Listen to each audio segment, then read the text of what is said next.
Les virus infectent différentes espèces animales, végétales et même bactériennes. L'objectif d'un virus est de se reproduire et de se multiplier dans leur hôte une fois qu'il a infecté son hôte et éventuellement se propager à travers une population. Pour le virus de la COVID-19, aussi connu sous le nom du SRAS-CoV-2, celui-ci, par son haut taux de transmission, a réussi à se propager à travers la planète et maintenant nous sommes confrontés à une pandémie qui impacte grandement la santé humaine, mais aussi agit à bien d'autres niveaux. Le développement d'un vaccin efficace est plus que souhaitable. Mon nom est Benoît Barbeau, je suis professeur au département des sciences biologiques de l'Université du Québec à Montréal. L'objectif de cette vidéo est d'aborder la notion de vaccin à travers les concepts d'immunité naturelle et d'immunité collective, des sujets tant abordés par les gouvernements. Lorsqu'une personne est infectée par le virus de la COVID-19 ou tout autre virus ou bactérie, une série de réactions est enclenchée et implique différentes cellules de type globule blanc. Ces cellules, en fait, seront responsables de la production de ce qu'on appelle une réponse immunitaire qui, entre autres, visera à défendre le corps contre ce corps étranger qu'est le virus ou la bactérie. Certaines molécules, qui sont en fait des protéines, qu'on appelle cytokines, sont en fait produites durant la réponse immunitaire et viseront à optimiser cette réaction inflammatoire, cette réaction immunitaire devrais-je dire plutôt, et en fait elles permettront l'activation de différentes cellules pour optimiser cette réaction. Certaines autres cellules seront responsables de la production de ces fameux anticorps qui sont spécifiques à certaines composantes du virus. Les anticorps, leur objectif seront de éliminer le virus, de le neutraliser pour l'empêcher d'infecter de nouvelles cellules, mais aussi contribueront à éliminer les cellules infectées. Lorsqu'une personne infectée guérit de son infection, particulièrement évidemment dans notre cas on parle du virus de la COVID-19, cette personne sera dite immunisée. Ce qui y arrivera par la suite, c'est que cette personne aura réussi à produire des anticorps qui sont neutralisants et qui en fait subsisteront dans le corps pendant des mois, voire des années. Un autre mécanisme est responsable de cette protection face à une deuxième infection et il en fait dépend de la production de cellules qui sont en fait des cellules mémoire qui ont été générées lors de l'infection et qui, suite à une deuxième infection, seront rapidement activées et permettront, entre autres, l'élimination rapide du virus advenant que celui-ci tenterait d'infecter cette personne. Et ceci, en fait, représente ce qu'on appelle l'immunité naturelle. Bien que l'immunité naturelle soit très efficace, pour certains virus, on sait très bien que cette immunité n'a pas démontré une efficacité. On n'a qu'à penser entre autres au virus du VIH, mais à d'autres virus et d'autres bactéries, en fait, qui sont responsables de différentes maladies plus ou moins sévères chez l'être humain.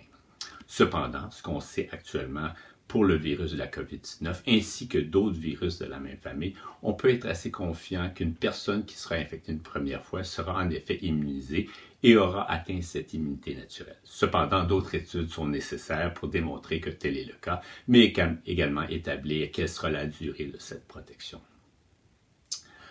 Similairement à l'immunité naturelle, l'objectif d'un vaccin est d'éduquer le système immunitaire et de faire en sorte qu'on soit capable de produire une réaction dans le corps qui nous permettra de nous protéger face au virus pour lequel le vaccin a été dérivé.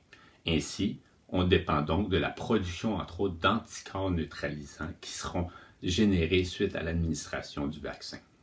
Il existe différentes formulations qui permettent justement de produire un vaccin efficace. On parle à ce moment-là d'acide nucléique, que ce soit ADN ou ARN, de différents types de virus, que ce soit des virus qui sont inactivés ou atténués, et même on peut générer un vaccin à base de protéines du virus qui sont purifiées.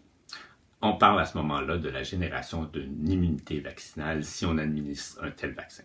Sachez que différentes entreprises pharmaceutiques et équipes de recherche travaillent sans relâche pour arriver au développement d'un vaccin efficace contre le virus de la COVID-19. Et certaines de ces formulations sont en ce moment en phase clinique. On ne peut donc qu'être optimiste par rapport à l'arrivée prochaine d'un vaccin. Et ce qui est quand même réconfortant, c'est qu'en fait, le virus de la COVID-19 semblerait être plus sujet à un développement d'un vaccin efficace, contrairement au virus du sida. La raison étant que le virus du sida, le VIH, mute beaucoup plus que le virus de la COVID-19, si bien que Le développement d'un vaccin efficace contre le virus de la COVID-19 devrait nous permettre d'être protégés face à toutes les souches virales qui circulent en ce moment à travers la planète, ce qui n'est pas le cas évidemment pour le virus du VIH. Alors, je vous ai parlé jusqu'à présent de l'immunité naturelle, de l'immunité vaccinale, mais qu'en est-il de l'immunité collective?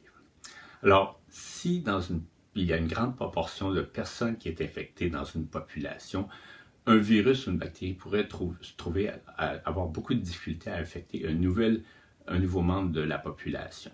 Ce qui fait en sorte qu'éventuellement, ce virus pourrait commencer à propager beaucoup moins rapidement et pourrait même éventuellement disparaître de la population. C'est le principe derrière l'immunité collective qui est tant convoité par certains pays. Bien que la proportion de personnes qui doivent être infectées pour qu'on varie dépendamment du virus qui est concerné, pour le virus de la COVID-19, on parle d'une proportion qui varie entre 65 et 85 %. Et évidemment, nous n'y sommes toujours pas. Et la seule façon qu'on pourra établir si en effet on a atteint cette immunité collective, c'est en détectant ces fameux anticorps chez les personnes qui sont infectées et qui en ont guéri.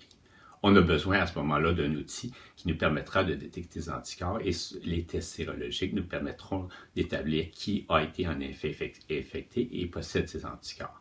Cependant, il est très, très important de statuer que la présence des anticorps chez un individu ne veut pas nécessairement dire que cette personne est protégée face à une deuxième infection.